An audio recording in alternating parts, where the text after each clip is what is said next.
Então, começando mais um vídeo, voltado esse para os terceiros anos. Eu quero dar uma introduzida geral, falar, né, de uma maneira bem geral. Eu vou em outros vídeos falar de uma forma um pouco mais específica, mas eu quero falar de uma forma geral sobre a ideia do iluminismo para os alunos do terceiro ano. Então, na aula passada, na videoaula que eu postei na semana passada, eu falei sobre o assunto que a gente vai trabalhar no decorrer desse segundo bimestre, que é a ideia da diferença social, da desigualdade social, ou da desigualdade entre os homens, se ela é social ou se ela é algo natural, se existe uma justificativa dentro da própria natureza humana de nós estarmos em posições diferentes na sociedade. Mas antes, como uma das bases da nossa discussão, como eu já falei na videoaula passada, é o pensamento do Jean-Jacques Rousseau, um pensador que nasceu em Genebra, mas que acabou vivendo a vida toda dele na França, vale a pena a gente falar um pouco sobre as ideias do iluminismo. Até porque os iluministas, eles são pensadores, ou o iluminismo, de maneira geral, é um pensamento, é uma corrente filosófica que ela influenciou muito a humanidade, de alguma forma influencia até hoje, e eu considero ela bastante importante. Aliás, a gente levando em consideração o momento atual que a gente está vivendo no Brasil, a gente percebe o quanto para a gente falta muito se voltar para o iluminismo, né? A gente tem muito essa discussão direita e esquerda e tudo mais, mas mais do que a questão da esquerda, eu acho que hoje falta a gente se voltar para as ideias iluministas. Na verdade, o que a gente vê hoje é uma tentativa de superação, ou melhor, não é nem de superação, a superação é a palavra errada aqui, é uma tentativa de negação dos ideais iluministas. E olha que assim, eu quero que fique muito claro, eu estava falando aí de direita e esquerda, basicamente os ideais iluministas são a base das ideias de direita, não são a base das ideias de esquerda. Na verdade, a esquerda, mais para frente eu pretendo fazer um vídeo sobre as diferenças entre direita e esquerda, mas basicamente a esquerda ela é uma radicalização e em parte até uma contestação e uma superação dos ideais iluministas. O que a gente vê hoje no Brasil é meio que uma negação e um retrocesso das ideias iluministas. A gente está negando o legado iluminista. E aí vamos tentar entender o que é isso. Como eu disse, eu não quero me alongar muito, é só para a gente se colocar um pouco e entender o que o Rousseau quer colocar, né? Depois, quando eu for falar mais especificamente do pensamento russoniano.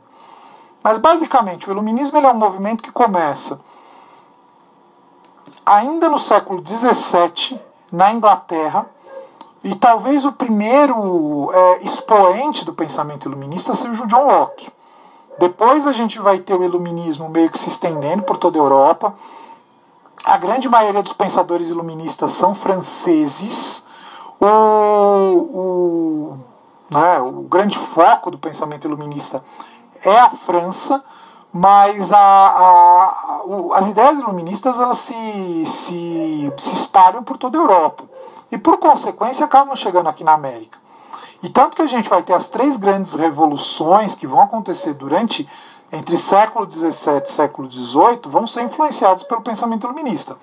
A Revolução Inglesa, a independência dos Estados Unidos e a Revolução Francesa. São as grandes revoluções que marcam o fim do pensamento, ou o fim da ideia de política absoluta, né, o chamado antigo regime, o absolutismo, o poder concentrado na mão do rei, e a defesa da democracia burguesa. Então vamos tentar entender um pouquinho o que é esse iluminismo. O iluminismo ele basicamente defende duas grandes ideias. A ideia de que o ser humano é livre, estava falando um dos vídeos que eu postei, que eu vou postar pela ordem, eu postei no dia de ontem, na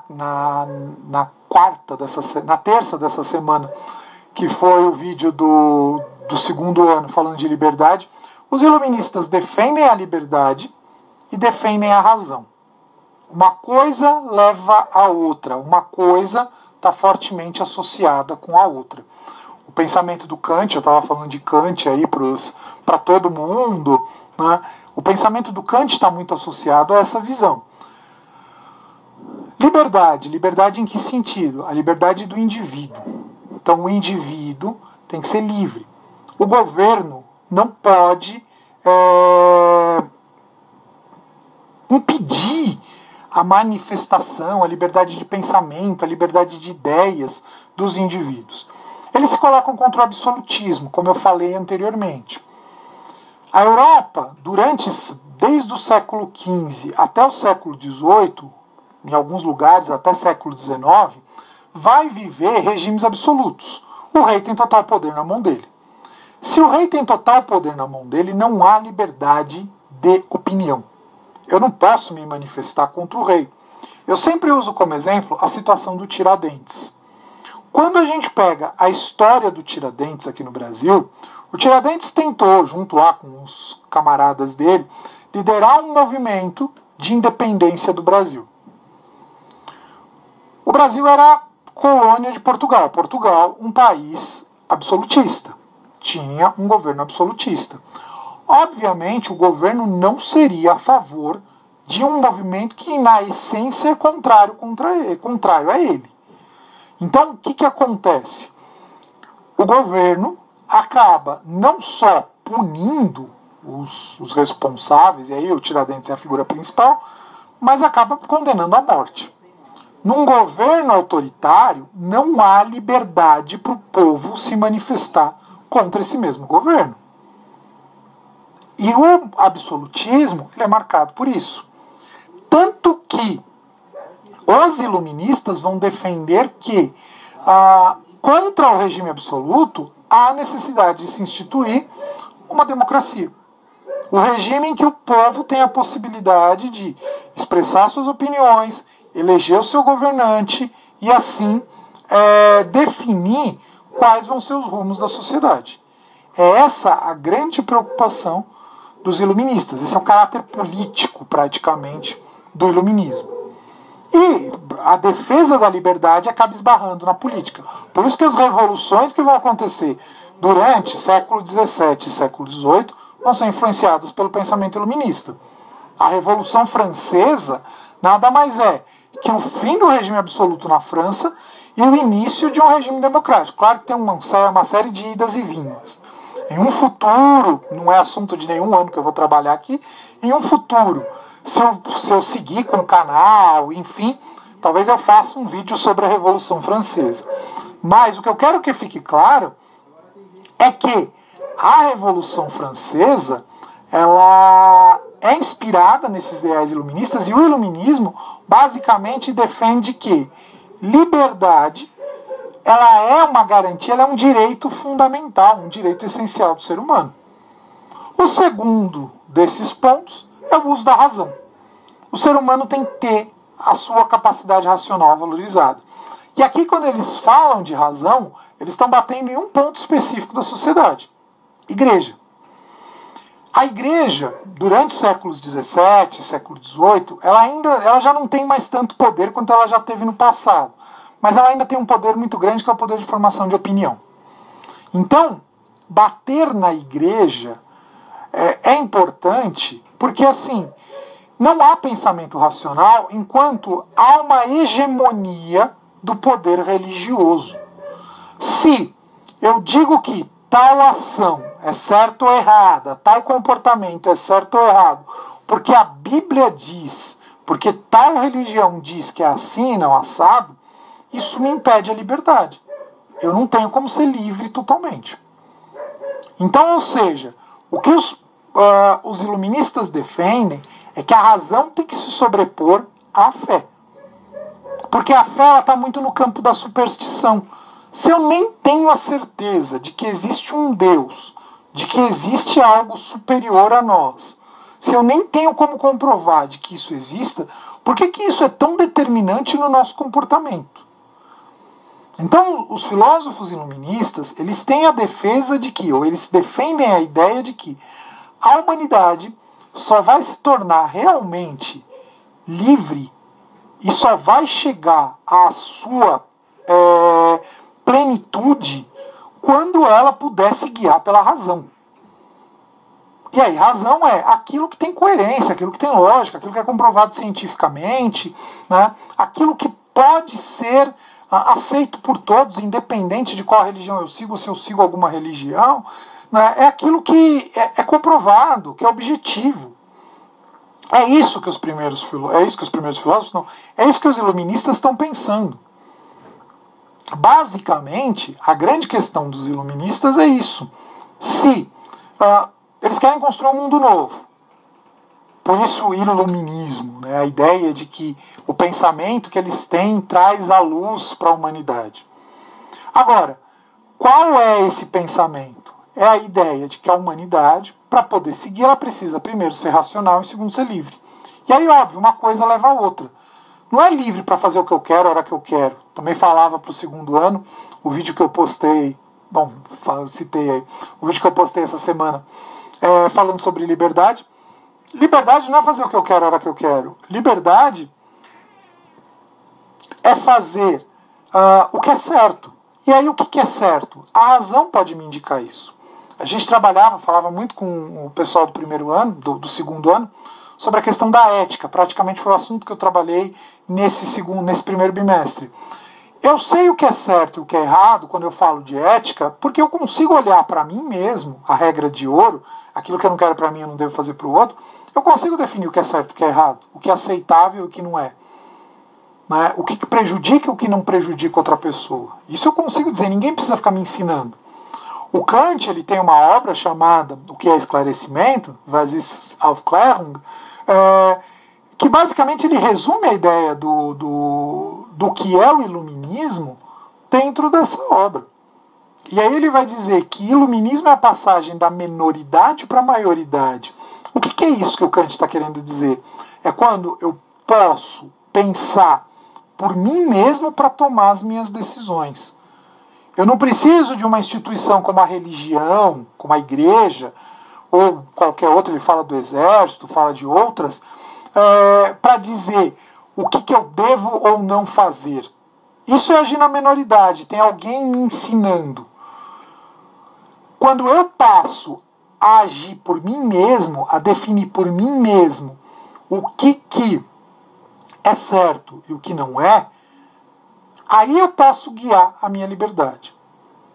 É basicamente essa ideia que os iluministas vão defender. Então precisa-se de um regime que garanta a liberdade dos indivíduos, mas ao mesmo tempo garanta que esses indivíduos possam nutrir a sua capacidade racional. Senão, não tem muito como dar certo. Basicamente é isso que os iluministas defendem. O Rousseau é um desses iluministas. A gente vai ver em alguns pontos que ele destoa um pouco do que é a essência do pensamento iluminista. Eu disse, a base do pensamento iluminista, ou o pensamento iluminista de maneira geral, é a base do pensamento de direita, o pensamento burguês. Tanto que a grande questão que está por trás do pensamento iluminista é a burguesia enquanto classe social que chegou a um estágio na sociedade em que ela tem poder econômico, mas não tem poder político. Por que ela não tem poder político? Porque ela não é nobre, porque ela não é rei. Foi uma classe que enriqueceu no decorrer da história, mas não está ligada ao poder. E aí por isso que ela vai defender a democracia. Afinal, a partir do momento que eu estabeleço um regime democrático, qualquer um pode chegar ao poder. E quando você tem o dinheiro é mais fácil ainda. Basicamente é isso que os burgueses, que o iluminismo vai defender. Defende-se a democracia, mas por trás tem um interesse burguês aí. Mas independente disso, e até mesmo das minhas críticas ao capitalismo, à burguesia e tudo mais, que quando a gente for falar das ideias de esquerda, isso vai ficar mais claro. Há uma grande questão que não dá para ser ignorada no iluminismo. A ideia de que a humanidade precisa colocar como centro aquilo que é racional é muito importante. Não é só muito interessante, é muito importante. Porque quando hoje a gente vê toda essa discussão que a gente tem relacionada à pandemia e tal, pessoas negando que o vírus mate, ou que tudo isso é teoria da conspiração, ou seja lá o que for, e aí entram outras discussões que não tem nada a ver, como, por exemplo, a questão da Terra plana e tudo mais. Em outras palavras, é o legado iluminista que está sendo deixado de lado. E não num sentido de superação. Porque se talvez a gente precise superar o iluminismo, por outro lado, que a gente tem não é uma superação, é uma negação e voltar para trás, para o que eram as ideias medievais. O iluminismo ele vem bater de frente com o medievalismo. Mas, e se por um lado pode ser talvez um excesso a gente deixar de lado o que é medieval, porque pensando que a Idade Média é a Idade das Trevas, aquela coisa que não se produziu nada de importante, a gente está pegando o lado mais, o que hoje na sociedade, o que alguns setores da sociedade estão valorizando, é o que existe de mais superficial do medieval. Não é nem as discussões filosóficas que existiam na época. Então é isso que eu quero que fique claro quando a gente fala de iluminismo. É claro, eu não vou entrar muito por esse ponto agora para o pessoal dos terceiros anos, para vocês, porque afinal a gente vai entrar no pensamento do Rousseau. O Rousseau tem muito a crítica da desigualdade, que não era um ponto muito criticado pelos iluministas, afinal, como eu disse, são pensadores burgueses. Mas o Rousseau, a gente vai ver que ele não tem muita proposta para solucionar a questão. E aí por isso que depois outros vão superar o Rousseau, principalmente o Marx. Mas o que eu quero que fique claro é que assim, o Rousseau está dentro do iluminismo.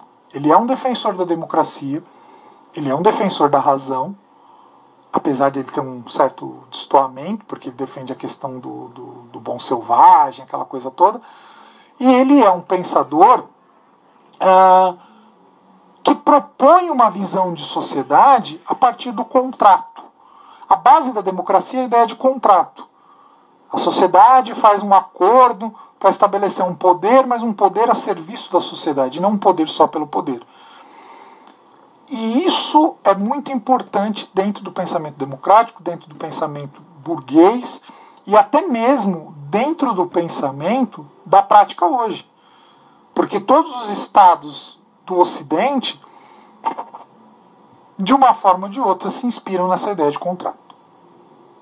Então, basicamente, é com isso que eu quero encerrar esse vídeo de hoje, né? Apresentando esse ponto que a gente vai trabalhar no decorrer aí das próximas videoaulas, quando eu for entrar mais especificamente no pensamento do Rousseau, na visão que ele tem sobre desigualdade e no como ele vai trabalhar toda essa questão, né, de acordo com a sua visão de contrato, fazendo lá uma crítica indiretamente, porque ele não cita em nenhum momento, o pensamento platônico. Com isso, eu encerro esse vídeo.